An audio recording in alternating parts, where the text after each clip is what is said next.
Good afternoon, everyone, and welcome to the FX Daily Wrap-Up. And we are seeing the dollar yen extended slows, but we've come into some support here as far as on a, bear with me, as far as on a Fibonacci. We actually have 823 providing support here on a 78%, although if you keep an eye on the bonds, we actually made a run up here in the December bonds. We're going to go up to about, I think it's 58.28. That was coinciding with the dollar yen moving lower. The bonds were much lower this morning, and they kind of got a rip up above 58.08, 58.07, which was resistance. That opened the door for the dollar yen to continue to move lower. I thought we might even get up to 58.31 in the December bonds, but we ran out of gas at 58.28. And that coincided with the low here, or at least so far, the low here in the dollar yen. Low looks like here's 826. So as they say, it's close enough for government work, so to speak. I mean, 822 is a 78%. And at the time, the S&Ps were starting to make a stand. We can go and take a look here.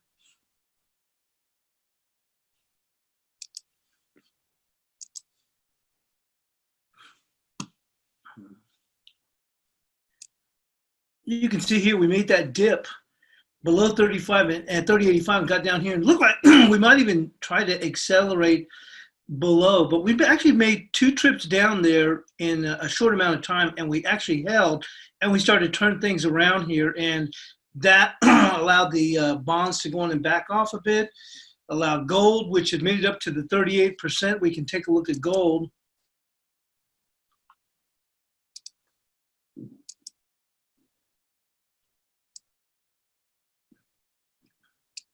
On the December futures, 1474.7 was a 38%, and we actually made it to I think right to 1475. I can take a look on the D's futures, right to the tick. 1475 and 1474.70 was a 38%. So we've kind of backed off a bit here. Take a look at it here on a 30-minute.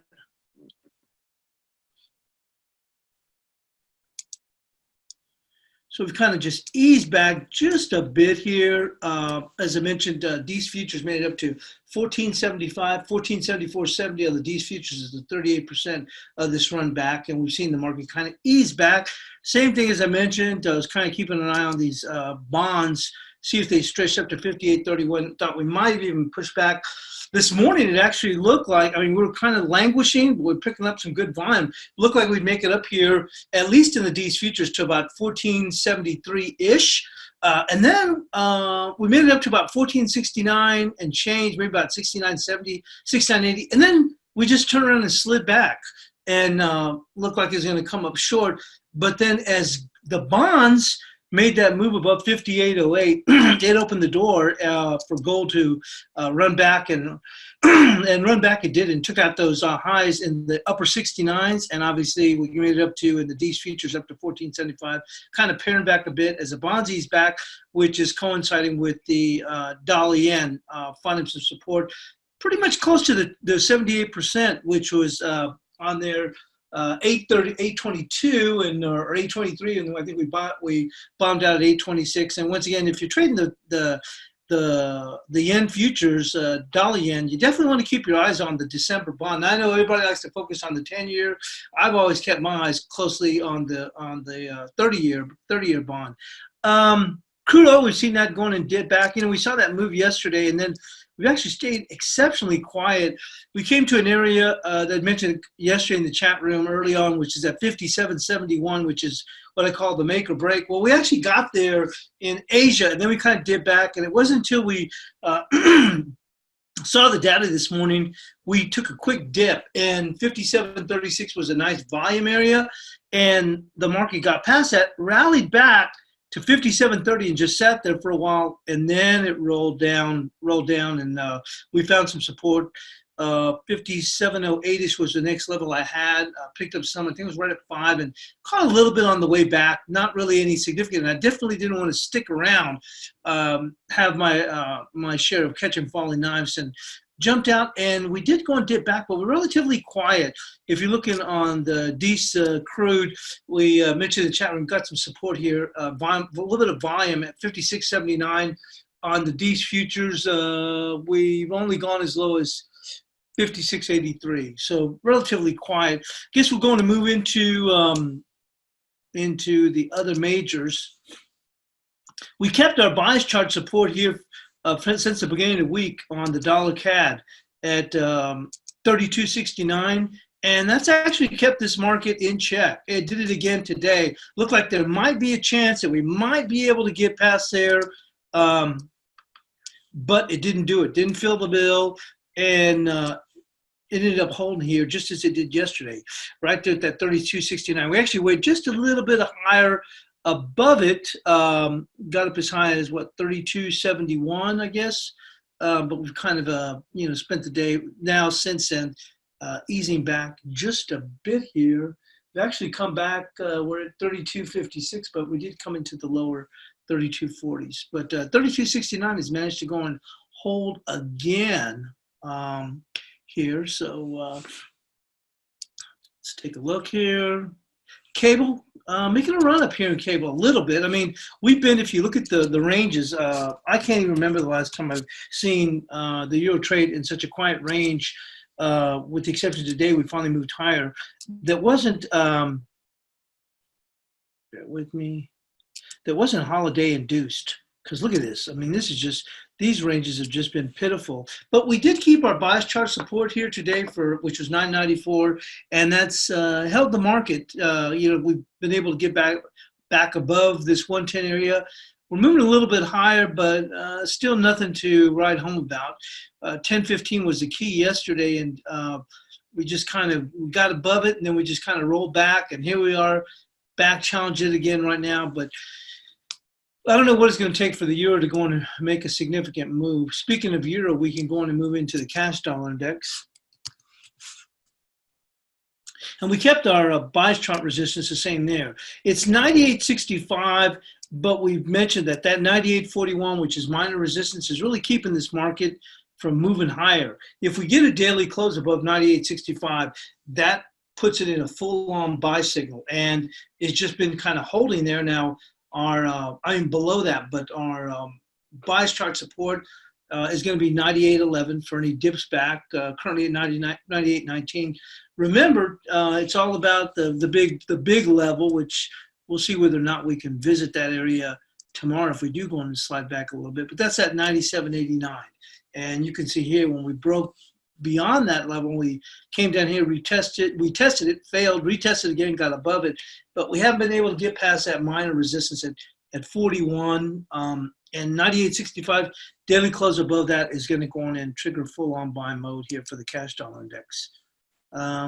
See here, looking here with the peso, we finally got that peso, finally made a run after so many tries, it just couldn't take out that 19.23.6. We did go on and really get going yesterday, and our bias chart resistance today was 19.45. I think it was 19.45 with the low is, I think it's 19.30. I'd have to go on and check on that quickly. Yeah, 19.45 and 19.30. So we did make a run up here to make it as high as 48. We're just easing back, not too far off of that, still with a bit of a bid here.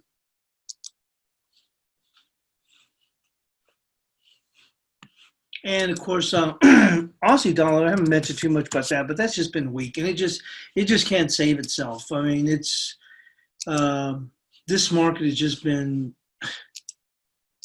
incapable of sustaining any kind of a rally. And here we are just dipping back, and we'll go and take a look at it here on the daily.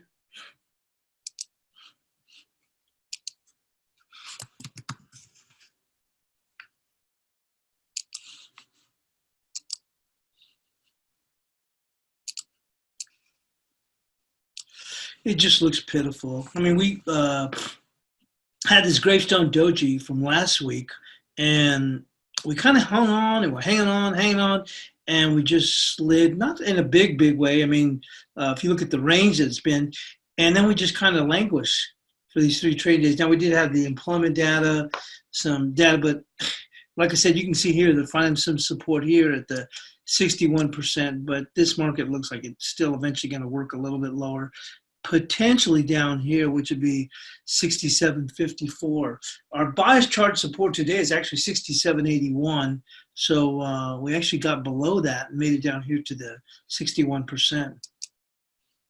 But the bigger movers of the day really are for the gold market, dollar yen. Obviously, we'll go and take a look here on a daily at the dollar yen.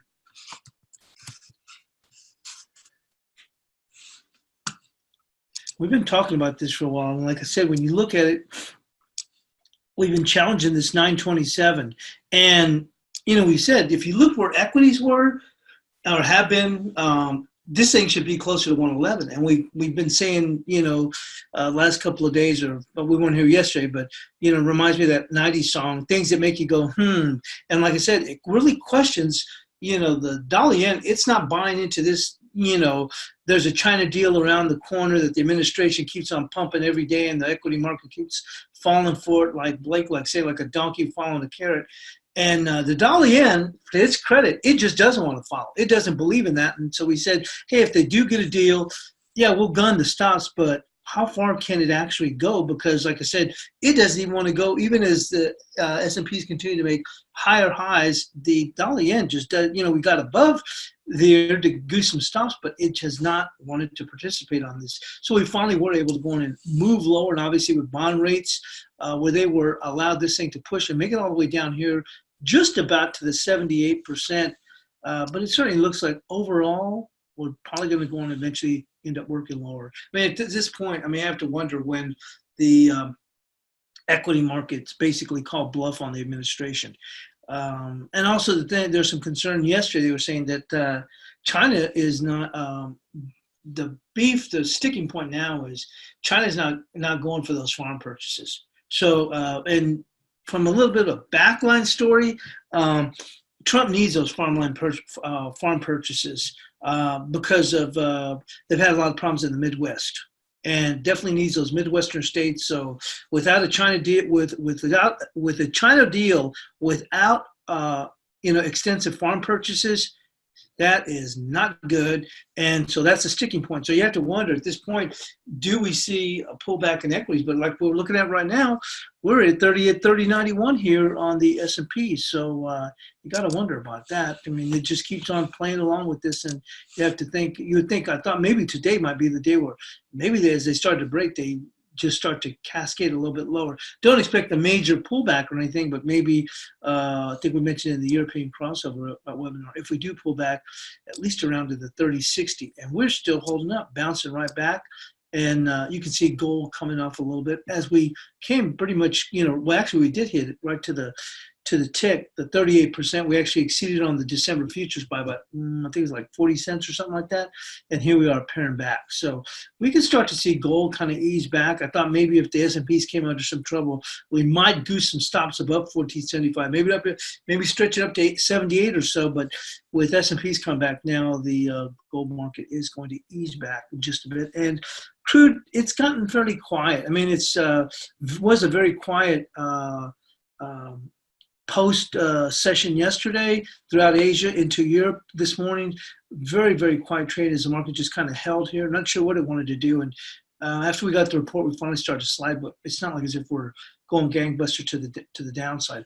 And bunds, we're seeing a rally here in bunds with rates lower. You would think that would work a little bit negative towards the euro, but when bunds were falling, and we've already come off quite a bit, and we were continuing to make new lows even yesterday. You can see, look at this move, has just been huge. It certainly hasn't been supportive of the euro. So honestly, what difference does it make at this point? So there's pretty much euros detached from what we've been seeing here in the bond rates. That's all we have for today, but thanks for joining us here on the FX Daily Roundup, and consider taking advantage of a trial, 1 week trial with ForexAnalytix for $1. Give you an opportunity to go on and try out this complete platform that, as I mentioned, not only covers FX, but you can see we cover a lot of other markets as well, whether it's the equities, gold, crude, as well as the the DAX and oil. But you have the opportunity to go in for $1, try out the entire platform, including the mobile platform and the different analysis, whether it be macro, technical, harmonics, Elliott wave. And to me, the real backbone of the platform is our chat room, where we have a lot of traders in there with multiple trading styles, and everybody's very sharing with their knowledge. And like I said, and also very many different time perspectives. So it's helpful, definitely helpful. But thanks once again for joining us, and good luck trading the rest of the day.